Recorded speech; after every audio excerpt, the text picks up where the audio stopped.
everybody, it's Miss A, and I told the kids that I would put up a video with regard to our science information.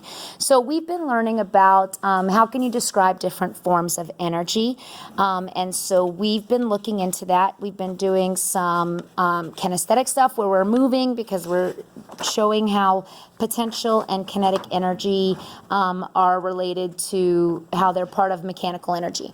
So the students had to read. They had to read a little bit and do some text coding. They had to find the definition of energy. So energy is the ability to cause change in matter. And then they had to find in the text 2 sources of energy. And then today what we had to work on is we talked about mechanical energy, potential energy, and kinetic energy. We talked about, so they had to find that. They had to underline mechanical energy and then circle potential and kinetic energy.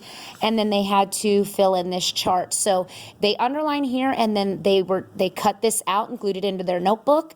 And then they cut this out and glued it in their notebook. And so everything in the left column is has potential energy.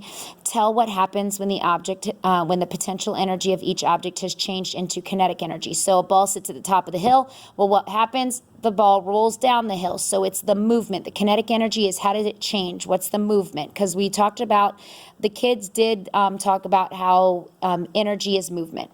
So that is what we did. And I did tell the kids that I would show them on YouTube a couple of videos that might help them get a better understanding. Now, I haven't looked at every single one of these videos, but I did tell them you can go in and you can type kinetic energy for kids or mechanical energy for kids or for 4th grade, and some videos will come up that may help them get a better understanding. That first video, I have watched that one. I haven't watched the second one, though, so there are some videos in here.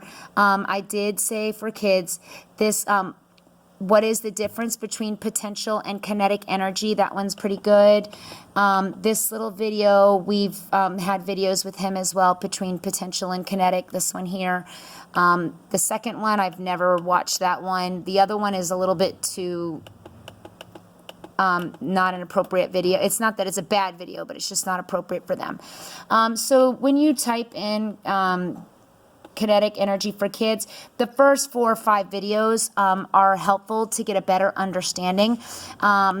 So I hope that helps with what the kids needed, but I did tell them that I would give them some information. Thanks for watching, everybody.